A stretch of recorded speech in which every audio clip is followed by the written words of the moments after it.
Mesdames et messieurs, tout le plaisir est pour moi de vous retrouver dans le cadre de votre magazine de prédilection Kiosque. Kiosque, c'est magazine de Canal Congo Télévision qui scripte l'actualité politique de l'ère en République démocratique du Congo. La sortie médiatique de Joseph Kabila Kabange domine l'actualité politique de l'ère en République démocratique du Congo.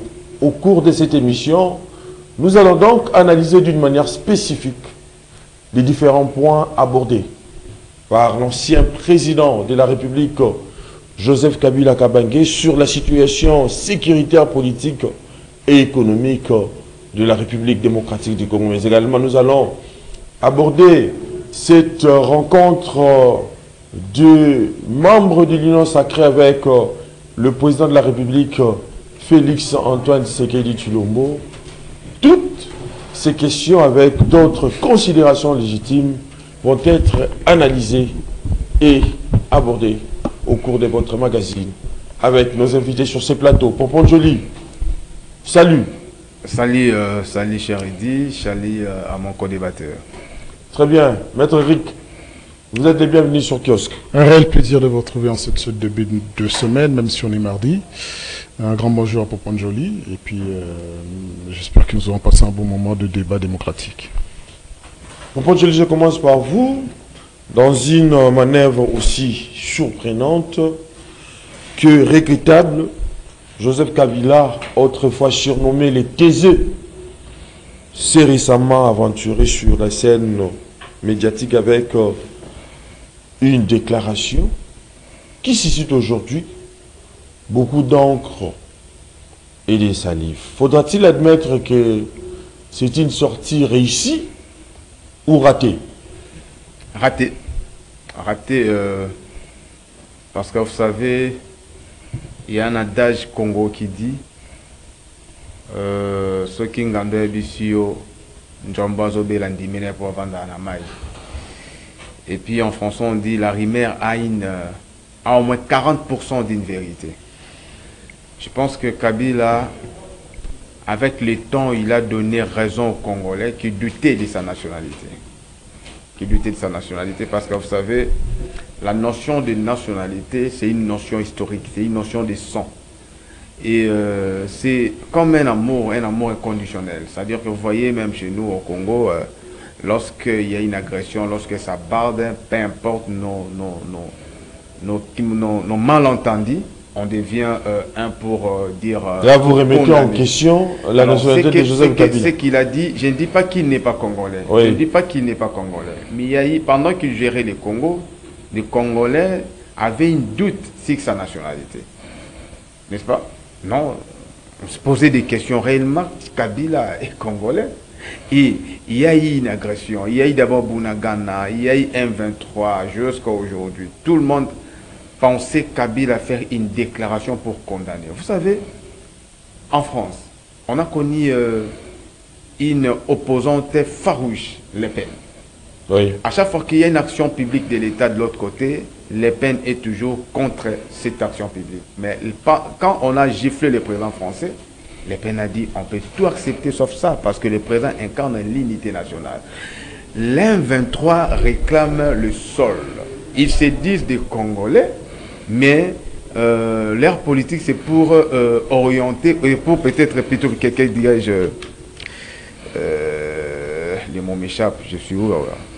C'est-à-dire que l'M23, dans l'air déshydrata, si vous lisiez la ligne de l'air déshydrata, ils sont là pour l'intégrité territoriale, même pas l'intégrité territoriale, pour le sol, pour le nord et le sud Kivu. Alors que le Rwanda réclame ça. Aujourd'hui, le président est contre tout ça parce que nous voulons RDC uni avec sa superficie de 2 345 000 km². Alors, un président qui a eu à gérer pendant 18 ans, qui s'est dit congolais, alors que l'M23 c'est un mouvement agressif qui agresse la RDC. Et on sait que derrière M23, c'est le Rwanda. Le Rwanda veut quoi? Le Rwanda veut le sol de terre congolaise. Alors, toi, en tant que Congolais, et on sait que tu étais taisé pendant au moins 6 ans, et aujourd'hui, la chose commence à changer de notre côté.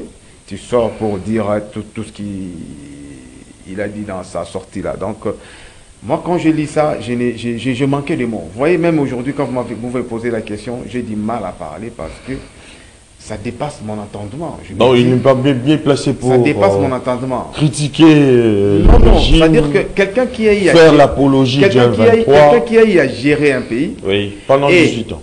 Pendant de grandes rencontres internationales telles que le Tribunal des Nations Unies, il a condamné l'agression rwandaise pour dire que nous avons 9 pays voisins. Il n'y a qu'un seul pays qui nous agresse. Et il a identifié et estampillé ces pays.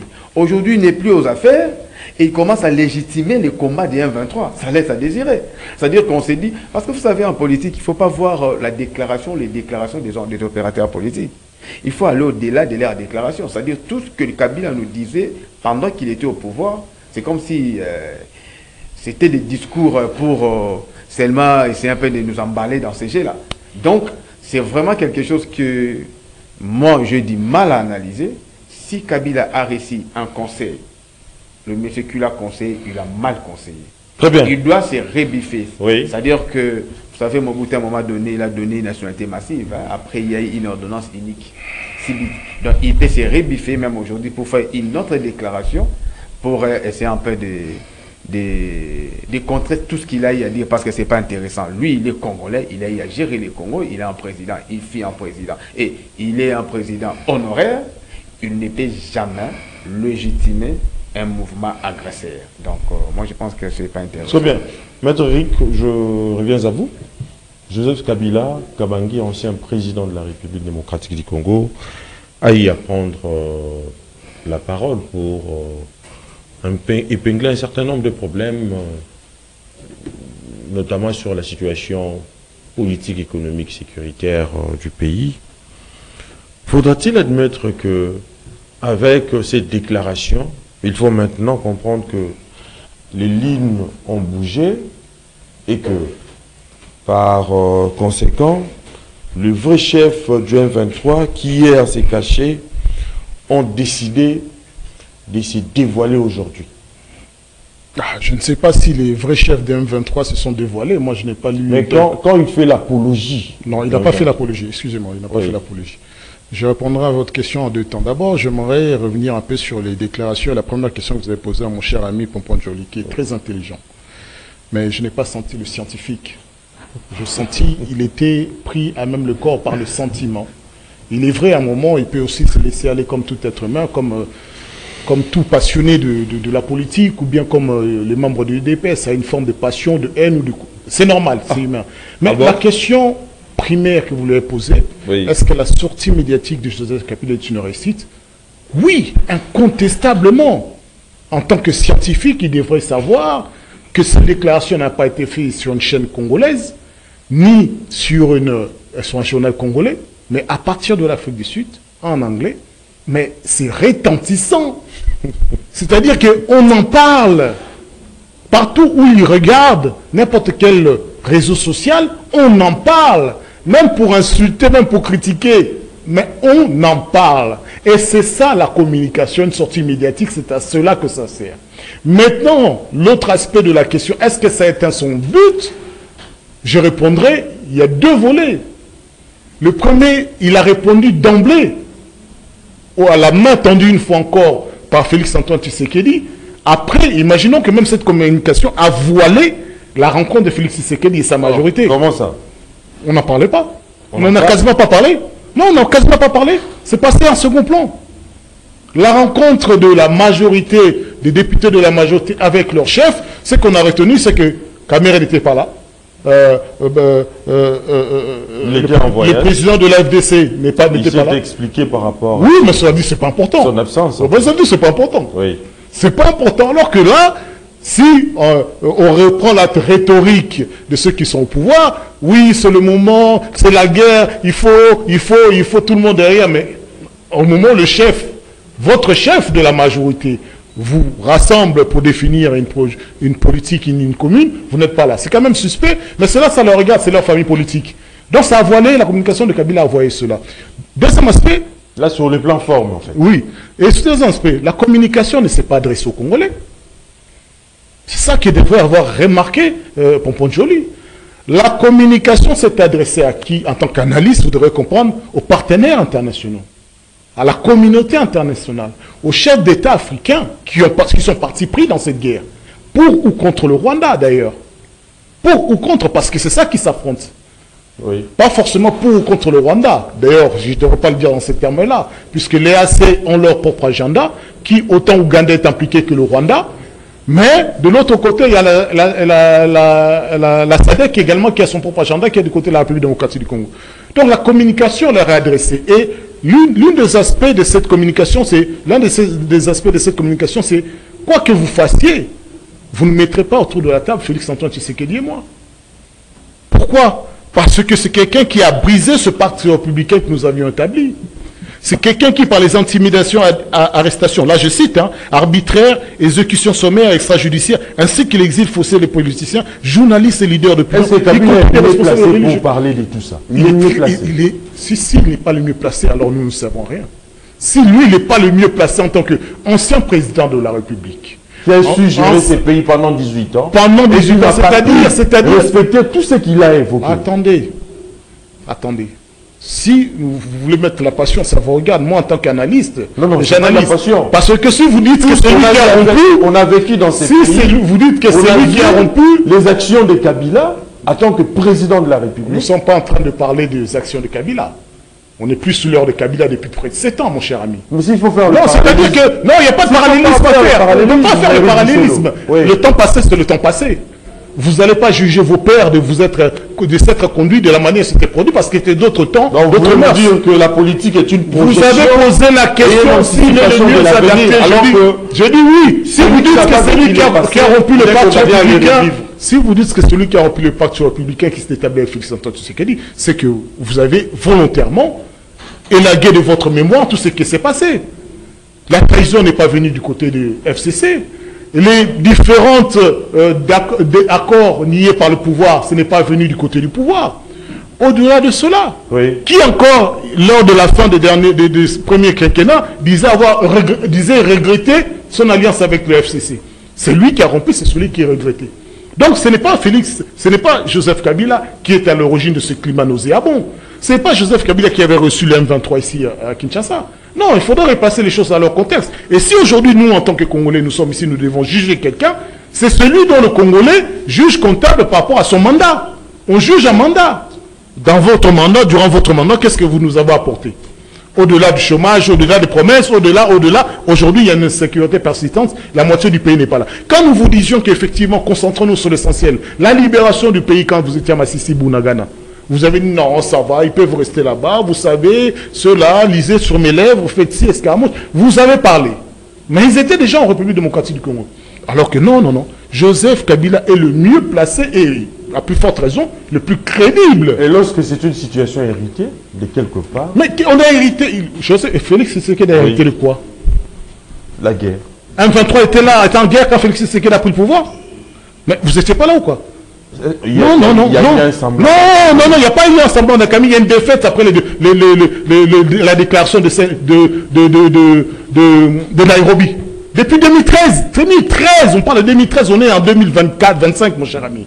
De quoi vous parlez? Non. Maintenant, si vous voulez parler qu'il a arrêté d'une insécurité, quel pays n'a pas d'insécurité? À plus forte raison, notre insécurité réside essentiellement là où les zones minières sont le plus sensibles. Oui, l'insécurité, il y en a Kinshasa. On peut déplorer l'insécurité, mais l'insécurité, ce n'est pas une question de chef d'État. C'est une question de ministre. C'est une question de l'autorité provinciale. C'est une question de la police nationale. Oui, il y a des groupes milices. Il y en avait près de 200 depuis lors de Kabila. Même si aujourd'hui, il y a toujours eu cette insécurité. Oui. C'est-à-dire qu'il y a eu toujours des gens, des Congolais, qu'on a nourris par les armes pour aller soit défendre des intérêts qui sont communautaires, soit des intérêts qui sont d'ordre privé, notamment les mines, mais en échange, on les emploie comme des mercenaires. Mais de là de parler de l'intégrité territoriale, il n'en a pas hérité. Il a hérité de l'entièreté du territoire national. Donc il faut rendre le temps juge de choses et accepter d'abord les choses telles que sont pour pouvoir dire avançons ensemble et parlons vrai. Alors vous n'allez pas trafiquer, mentir et revenir sur la réalité juste pour dire que Kabila est le plus mauvais, Kabila est le diable. Non, voilà. Isaac Monza. Vous êtes venu en retard, hein, il faut le reconnaître en fait. Ouais, qu'est-ce qui justifie ces retards? Embouteillage, j'ai été pris par un grand embouteillage, je suis désolé. Très bien. Vous avez suivi, hein, vous avez suivi l'argumentaire de Maître Éric Bichelot. L'actualité politique reste aujourd'hui dominée aussi, parce que ça fait partie de la sortie médiatique de Joseph Kabila Kabange, qui a hier évoqué un certain nombre de failles sur la gouvernance de Félix Antoine Tshisekedi Tshilombo, notamment sur la situation politique, économique, mais également sécuritaire, surtout dans la partie est de la République démocratique du Congo. Mais d'une manière spécifique, d'abord, il a eu à condamner la présence de l'Afrique du Sud à travers la SADC qui est venue combattre aux côtés de nos FARDC en vue de bouter l'ennemi dehors. Comment interprétez-vous cette déclaration de l'ancien président de la République? Vous savez, les chiens à bois, la caravane passe. Je vais commencer par là. J'ai suivi mon frère parler de l'entièreté du territoire quand Kabila, quand Tshisekedi a accédé au pouvoir. Je ne sais pas si vous avez une déclaire de vrais conflits à l'Est là-bas. Il y a des territoires que le gouvernement ne contrôle pas. Moi, je pense que en droit, maître là, il ne va pas me contredire, on dit « Nemo auditur propriam turpitudinem allegans ». C'est-à-dire, nul ne peut être entendu en justice pour sa propre turpitude. Si aujourd'hui, quelqu'un comme Kabila peut parler, c'est à cause de notre turpitude. Sa place, c'est en prison. Ça, c'est un. Sa place, c'est en prison. Comment ça? Il y a Armand Tungulu qui l'a tué. Quelqu'un qui avait jeté un petit jet de pierre au cortège présidentiel, arrêté vivant et allé l'exécuter. Donc, Kabila et le M23, c'est le blanc bonnet blanc, c'est la même chose, des tueurs. Bon, je ne sais pas, moi ce qui me choque parfois, vous entendez les gens dire Kabila Zolobate, il ne parle pas. Bon, franchement, du point de vue de la gouvernance, quelle leçon le régime Kabila peut avoir à donner au régime Tshisekedi? Franchement, soyons sérieux. Éric Bichelot a dit que les passés restent les passés. Non. D'abord, regardez. Regardez. Si Kabila, le pays. J'arrive. Oui. Si Kabila condamne la SADC, parce que la SADC soutient le régime de Tshisekedi, lui, il était là au pouvoir pendant 18 ans. On ne pouvait pas avoir besoin de forces étrangères pour appuyer notre force armée. Kabila détruit sciemment le système de défense du pays, l'armée. Il a armé la police pour que si vous marchez pour essayer de le renverser, la police vous mate. Il s'est créé une armée appelée JR, mais l'armée qui a la tâche de la protection du territoire n'existe pas. Comment pouvez-vous comprendre vivre dans un pays où notre armée n'avait même pas une unité de parachutistes? L'armée que Kabila laissait à Tshisekedi. Aucune unité de parachutistes. Il a détruit Kotakoli. Ah non, soyons sérieux. Maître, il faut prendre note. Hein. Prenez. Je dis ceci. Si quelqu'un peut parler, ce n'est pas Kabila, à sa place, c'est en prison. Moi, je suis écœuré, je suis choqué. C'est pour cette raison, avant de quitter le pouvoir, il devait négocier avec le président entrant pour qu'on puisse le protéger. Assurer sa sécurité. Et franchement, pourquoi il cherchait qu'on assure sa sécurité? Moi, j'ai toujours dit, nous devons être sérieux.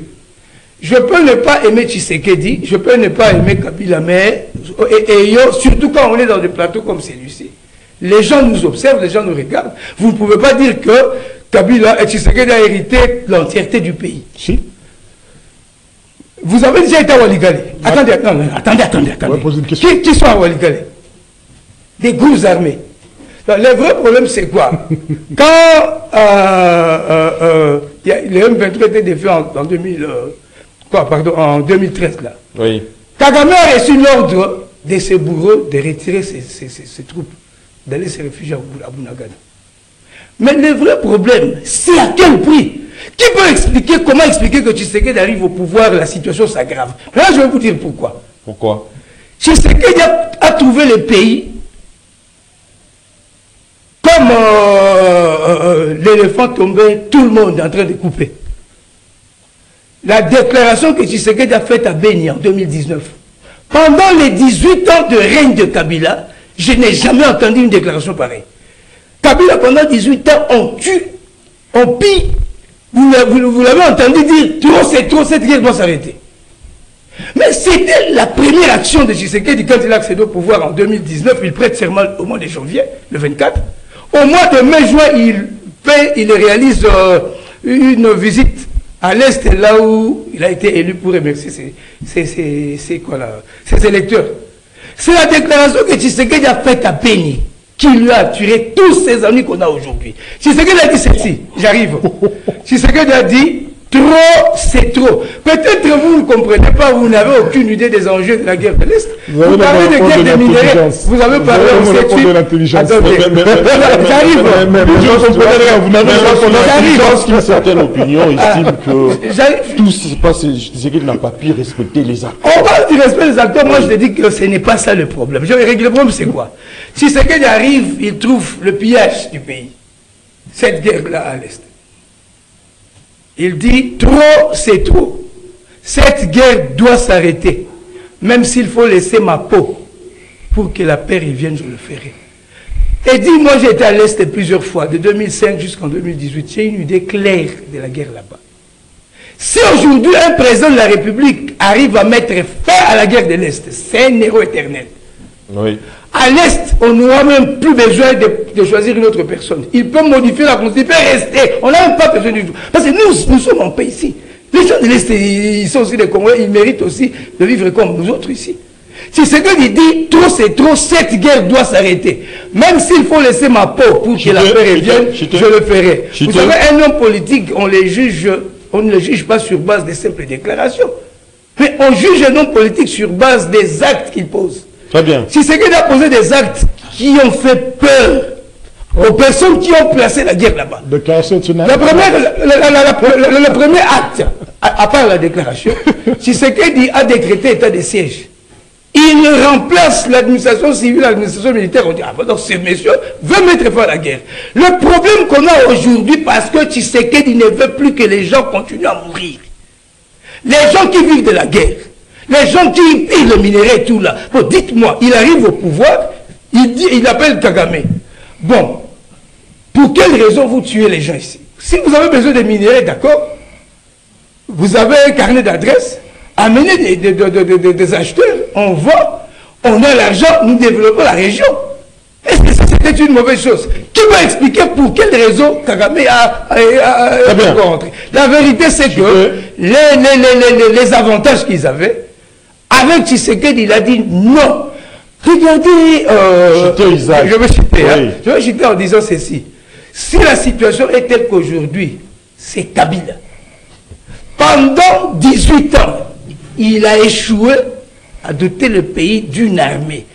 La solution pour que nous soyons respectés aujourd'hui, nous devons disposer d'une armée forte qui pourra sécuriser le pays. Voilà ce que... Pompon Joli, je reviens à vous. Vous ne voyez pas qu'il est aujourd'hui ironique et grotesque qu'un ancien président, à l'occurrence Joseph Kabila Kabange, arrivé au pouvoir dans la suite des événements de la rébellion de l'AFTEL, en tant que marionnette d'une force étrangère occupante, se présente aujourd'hui en moraliste défenseur de la démocratie, après avoir passé 18 ans au pouvoir, dont des années supplémentaires obtenues par glissement. Vous ne voyez pas que c'est de la manipulation politique? Merci, cher Eddy. En fait, je réponds d'abord à Maître Eric. Maître Eric, vous savez, lorsqu'on fait une analyse, il faudrait éviter, surtout scientifique, il faudrait éviter en paix une dose de l'émotion. Je crois que ici, nous ne parlons pas de deux individus, mais du Congo de la RDC. La RDC est agressée. Il y a un ancien président qui fait une sortie médiatique pour appuyer les agresseurs de la RDC, alors que la crise sécuritaire de la RDC est estampillée dans la partie Est. Qui est notre bourreau? C'est le Rwanda. Rwanda veut quoi? Rwanda a changé des narratifs de 94 jusqu'à nos jours. Le Rwanda était d'abord constat que non, il fallait un couloir humanitaire, plutôt la communauté internationale, pour garder après le génocide rwandais. Le génocide a changé des paradigmes. Oh non, on doit traquer les FDLR pour la paix du Rwanda. Et aujourd'hui, les narratifs changent pour dire qu'il y a eu des accords, si Tshisekedi a signé, il doit respecter les accords. Ce qui est marrant, notre frère qui nous a géré pendant 18 ans, entre guillemets, à lieu place de soutenir le Congo pour bouter l'ennemi dehors, le messier est du côté de l'ennemi. Et puis il commence à dire quoi? Que Tshisekedi a un pouvoir illégitime. Kabila en 2001, il arrive par un coup d'État. Lorsque vous lisiez la constitution de transition de 2001, aucun article n'a prévu que si le président décède, entre guillemets, c'est son fils qui succède. Non. Et puis la réunion a été tenue avec Kinarme sur son bureau. On a laissé une chaise vide plutôt, où personne ne pouvait se mettre sur cette chaise-là. Donc c'était un coup d'État. Vous le savez, vous avez fait les sciences politiques, par le moyen, par l'accession au pouvoir. Donc ça dit cooptation, élection, coup d'État.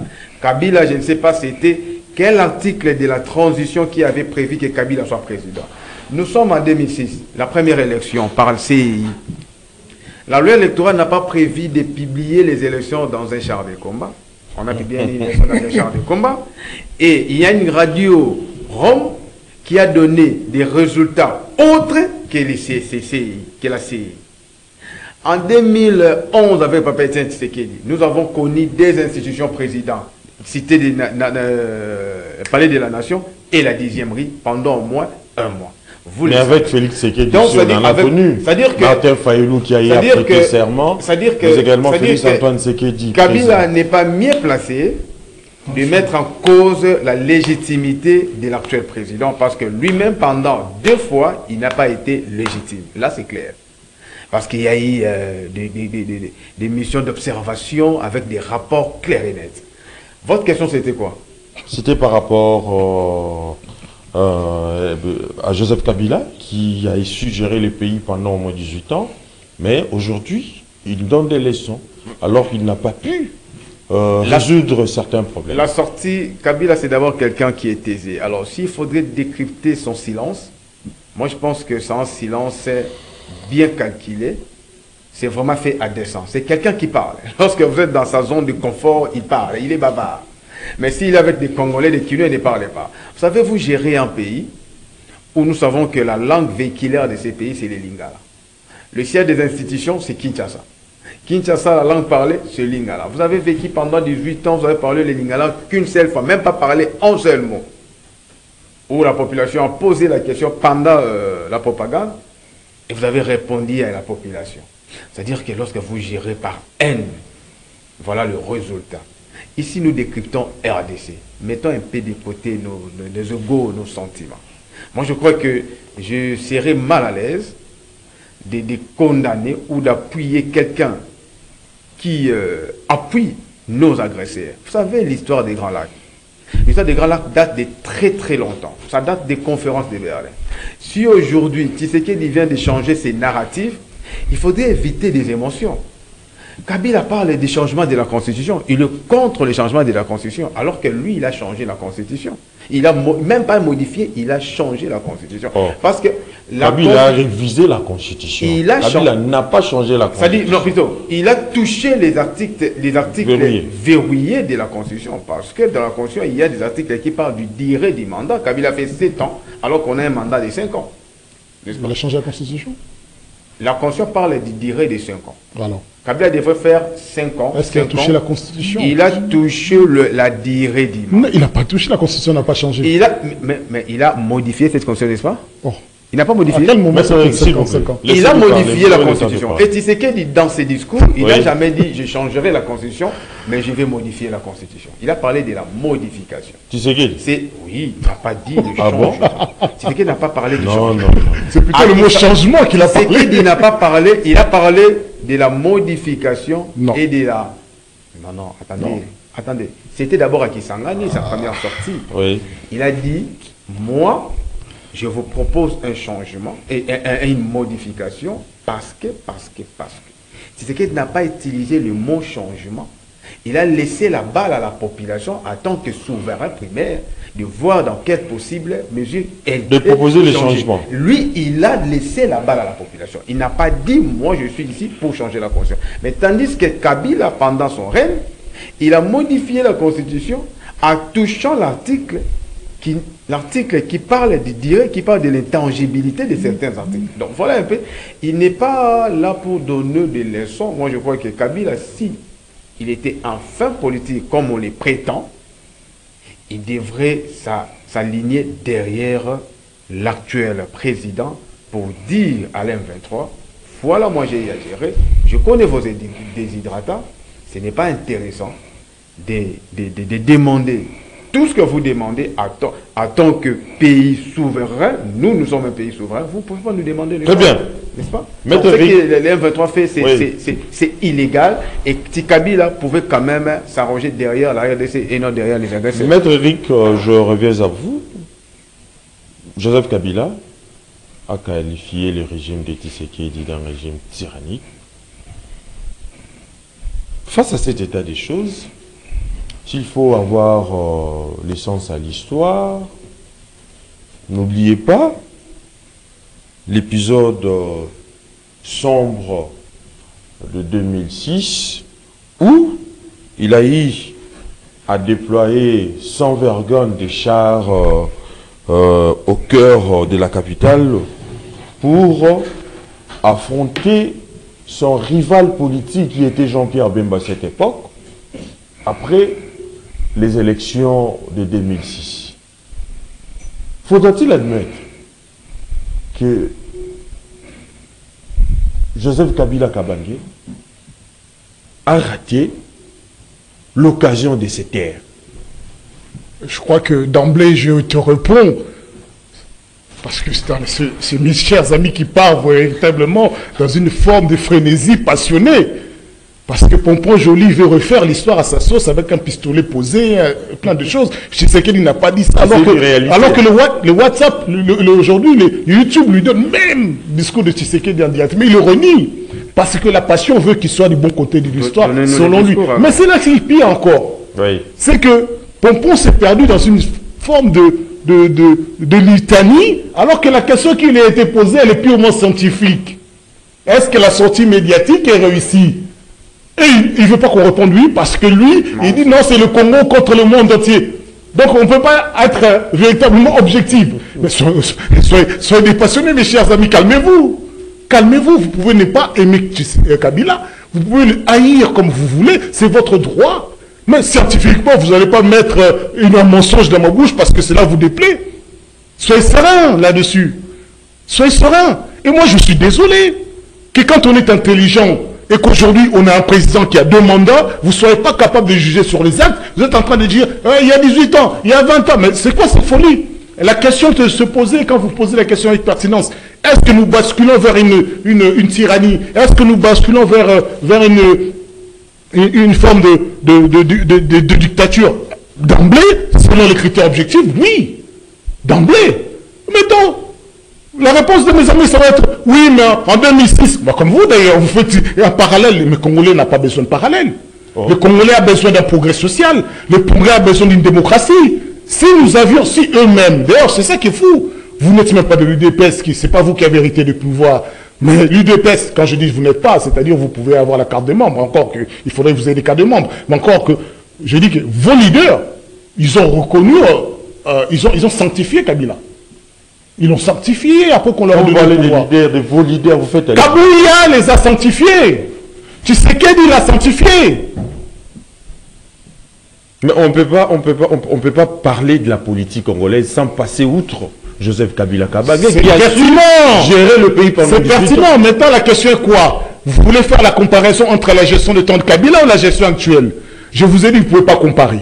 Tshisekedi n'a pas hérité un pays divisé en 4 et dont il devait ressouder les morceaux.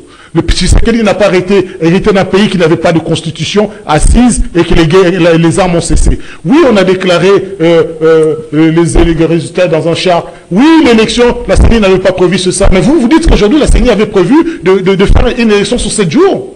C'est ça que vous nous dites? Sois sérieux, c'est pas scientifique, c'est pas rationnel. Je te reconnais pas, Pompon. Il ne faut pas faire des comparaisons sans raison. La CENI d'aujourd'hui ne brille pas par rapport à la CENI d'hier. Alors il faut être dans la critique positive, même dans la culture destructrice de ces genres de comportements qui visent, quand on arrive au pouvoir, à s'accaparer le pouvoir pour sa famille, pour ses amis. Maître Eric, faisons un parallélisme, faisons la différence entre la CENI d'hier et la CENI d'aujourd'hui. Mais ce sont deux CENI. Aujourd'hui, s'il vous plaît, aujourd'hui, on a eu un président de la CENI qui a eu à publier les résultats calmement et librement, sans pour autant être inquiété, soit par... excusez-moi, mais Nanga est inquiété par qui quand il a publié les résultats? S'il vous plaît, non. Ils ont fait en 2006, où on a vu Malou publier les résultats dans un char de combat. D'accord, faisons le parallèle. Oui. Vous me parlez de 2006, c'est-à-dire nous sommes en train de parler du prélude à la Constitution. Et la preuve en est que Nanga aujourd'hui, ancien président de la Mais en 2006, on vient de sortir d'un contexte. Non, en 2006, il se retrouve à la rébellion. Faisons le parallèle. Oui. Faisons le parallèle. Bemba est à la rébellion. Faisons le parallèle. Bemba est à la rébellion, non? En 2006.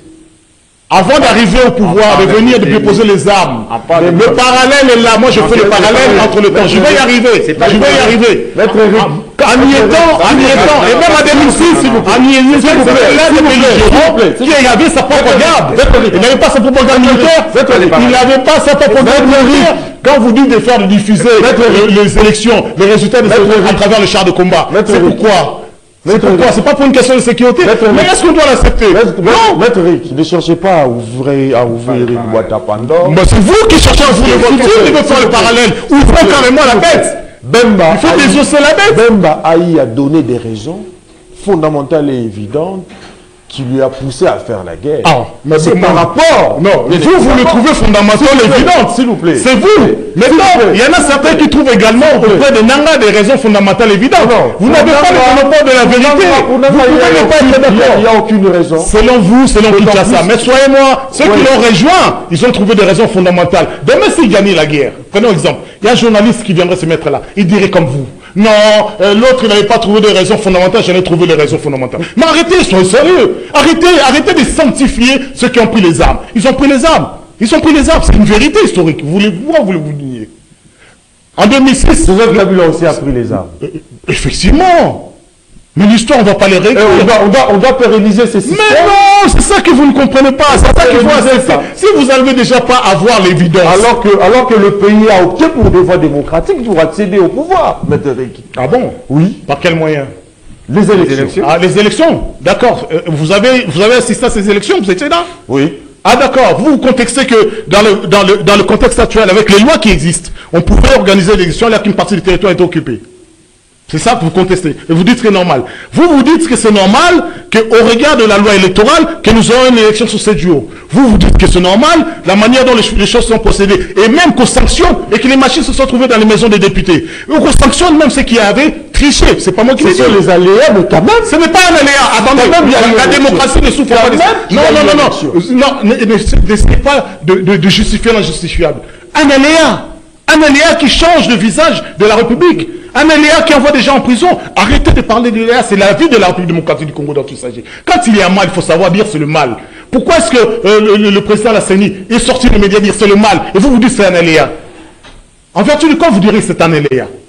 En vertu de quoi cela a fait grandir la démocratie selon Félix Antoine Tshisekedi? Non, soyons sérieux. Et la Cour constitutionnelle a perpétué ce mal. A déclaré à gagner ceux qui n'avaient même pas participé aux élections. Mais vous parlez de quel aléa? C'est un chaotique. Éric Buisselot, maître Éric. Aimons la République, s'il vous plaît. Au-delà des individus, aimons la République, s'il vous plaît. Hier, ça allait mal, mais nous avons une volonté d'aller vers le bien. S'il vous plaît. Et on n'y va pas le bien en disant produisons le mal d'aujourd'hui. Les territoires occupés dont vous faites allusion, Félix Tshisekedi pouvait aujourd'hui aussi monter au créneau pour dire que comme la partie Est est occupée, je ne peux plus organiser les élections, je reste au pouvoir. Mais il n'a pas pu les faire. Mais il a voulu, malgré les conditions, malgré les situations difficiles, arrêtez.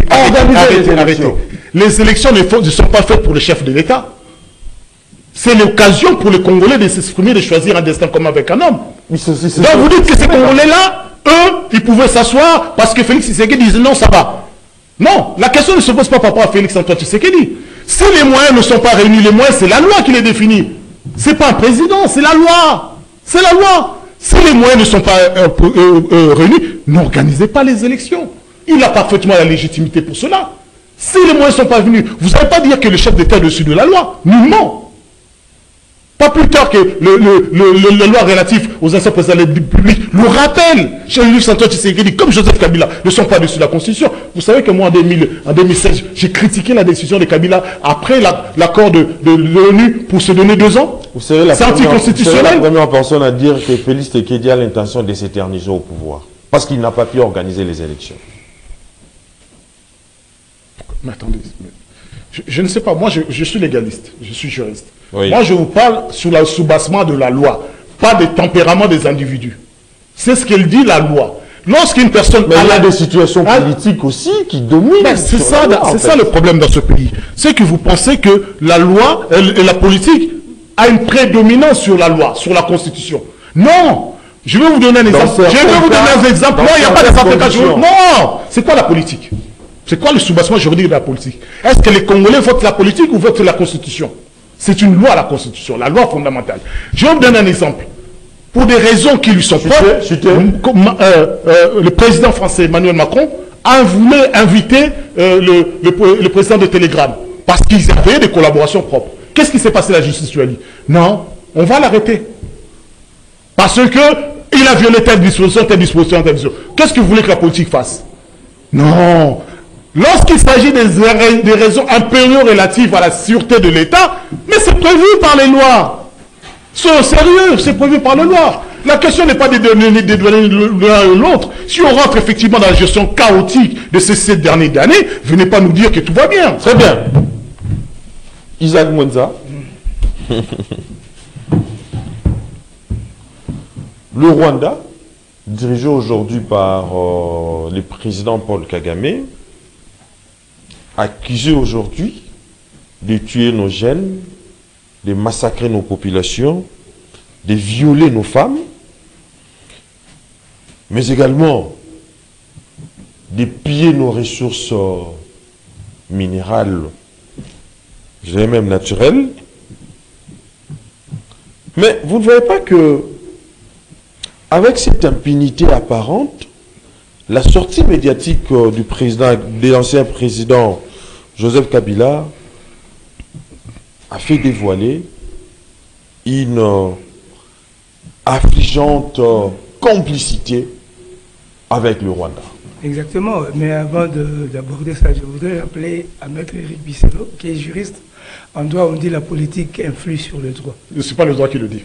C'est pas le droit. La politique, c'est pas le droit qui le dit. Influe sur le droit. Et pour preuve, c'est la loi à l'Assemblée nationale. Mais c'est pas le droit qui le dit. Vous avez dit. Vous avez dit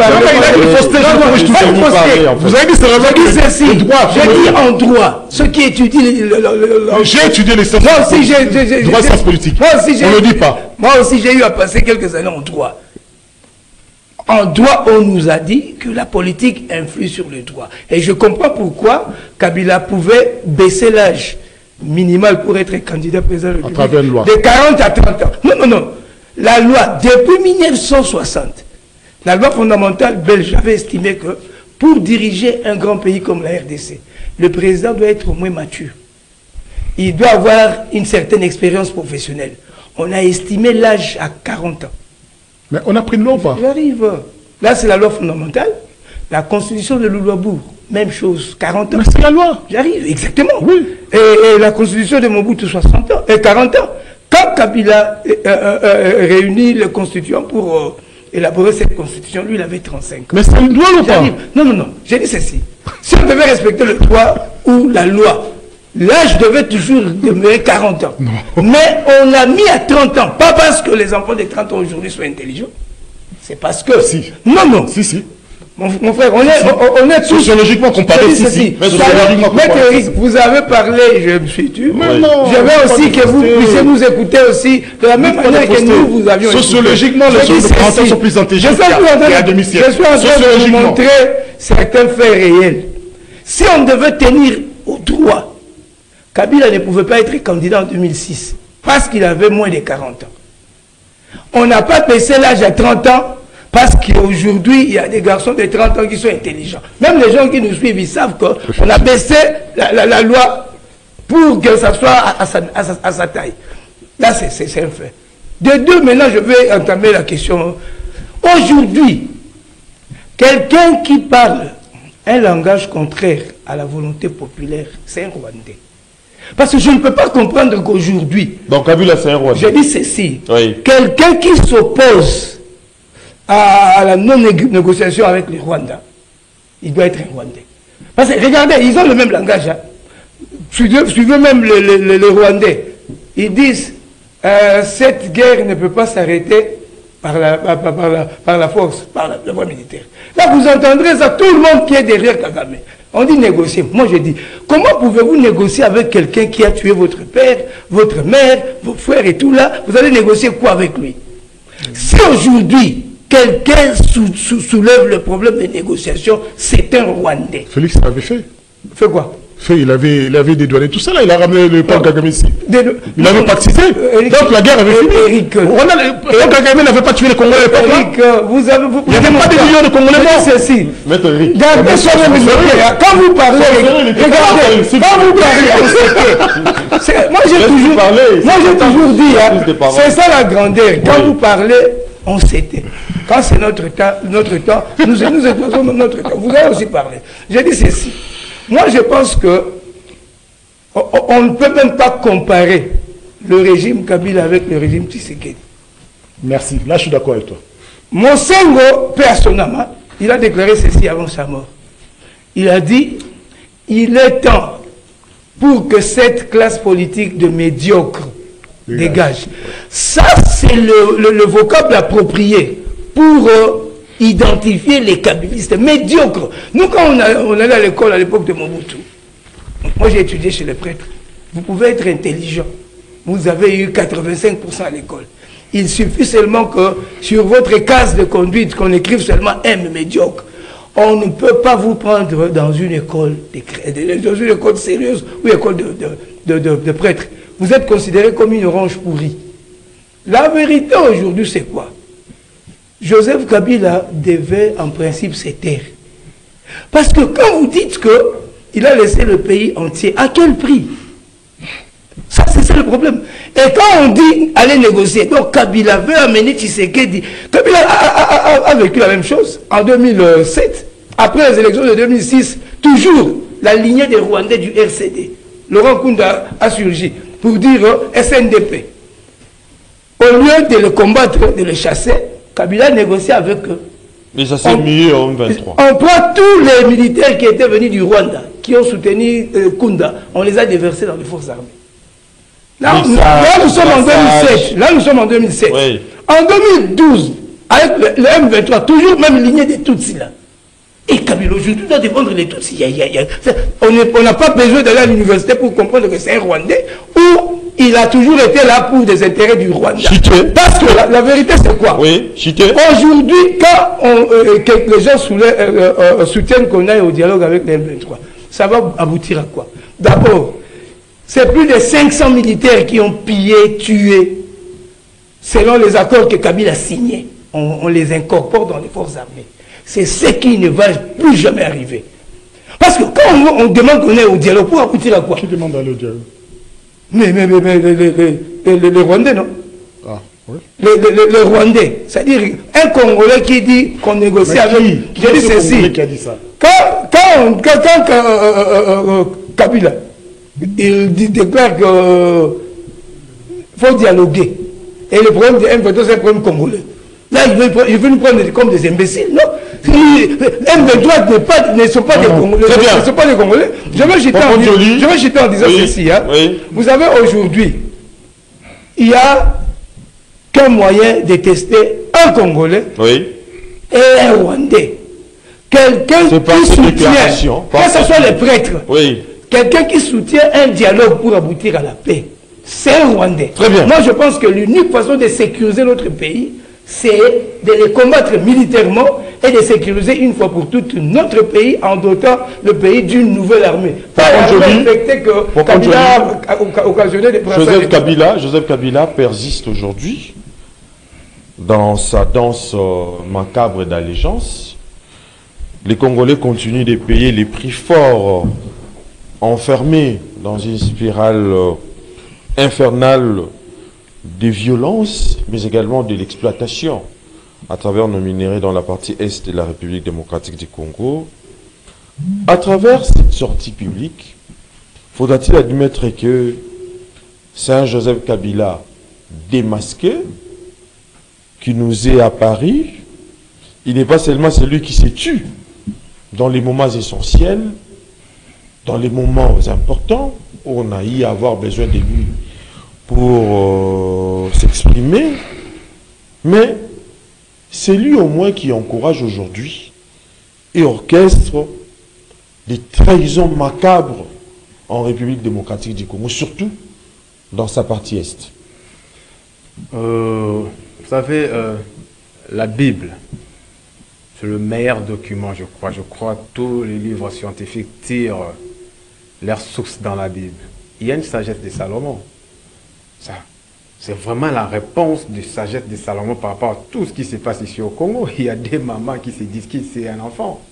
Les vrais Congolais s'identifient, comme a dit Messimbeza. Non, Bisselo, c'est un faux Congolais. Non, Bisselo, il est dans les émotions. C'est un Congolais, mais il est dans les émotions. Et Joseph Kabila? Non, mais j'ai dit, vous savez, vous avez des yeux, il faut voir. Il faut voir, vous avez des yeux, c'est clair. C'est-à-dire que la thèse, si on la doute... Et toi, quand tu regardes, qu'est-ce que tu vois là? Mais je vois que non. Yeux, je vois que non, il y a un Congolais qui défend l'intégrité territoriale. Et puis, il y a un étranger qui veut s'arroger, qui veut une partie de notre sol, c'est clair. Vous savez, Kabila a fait une dernière déclaration avant sa sortie. Il a dit, ce que je n'ai pas pu changer, c'est l'homme congolais. Est-ce qu'il peut nous dire la nature de cette phrase? Comment changer l'homme congolais? L'homme congolais était comment? Il pensait changer l'homme congolais comment? Et puis Kabila nous a habitués avec des fausses communes. On le sait pendant 18 ans. Moi, j'étais habitué des marches. À chaque fois qu'on marchait, il y avait des chars de combat. Les mardis, nous étions ici avec vous. Après la chute de Goma, on n'a vu aucun char de combat. C'est-à-dire, là, la police a joué son rôle de recadrer, de faire son rôle de sécurité. C'est-à-dire, avec Kabila, c'était des chars, c'était des personnes cagoulées. On ne savait même pas les identifier. Lorsque vous vous approchez de cette personne, rien que pour dire bonjour, les militaires ne répondaient même pas. Alors aujourd'hui, moi, je suis déboussolé de voir un président, entre guillemets, congolais, qui a lutté sur l'intégrité, qui a parlé même au niveau des Nations Unies pour parler que nous avons tant de pays frontaliers, il n'y a qu'un seul pays qui nous met à mal, le Rwanda. Et aujourd'hui, il veut légitimer les combats de ces Rwandais-là. Ça laisse à désirer. En tout cas, vous savez, au-delà de tout, oui, notre bien commun reste la République démocratique du Congo. Alors, lorsqu'on fait des analyses à un certain niveau, on doit éviter des émotions, surtout pour les émotions, surtout pour se faire peut-être les jets de bisous avec un régime, peut-être demain si les choses se bardent, je serai peut-être X, Y. Non, c'est pas intéressant. Très bien. Kabila doit faire une analyse objective pour dire à M23, surtout qu'il connaît bien les M23, il les connaît nommément. Il doit leur dire, vous devrez éviter ce que vous faites. Les Congos, c'est aux Congolais. Vous avez déjà pillé les Congos pendant au moins 30 ans, ça suffit. Maître Bisselo, il faut éviter la passion et les émotions. En fait, nous sommes arrivés à la fin. Je n'ai pas la parole, mais vous me parlez de la place. Je ne suis pas passionné, je n'ai pas de besoin de prendre la passion. En tout cas, c'est ce qui est sûr et certain. C'est les mêmes gens qui étaient hier, c'est ceux qui travaillent avec le même régime. C'est médiocre, non? C'est le même, hein? Vous avez les mêmes policiers également. Donc il faut pas éteindre la passion. La police, c'est avec la police, les autres. La réalité à nous tous. Mais d'ici là, portez-vous bien et bonne suite des programmes sur Canal Congo Télévision.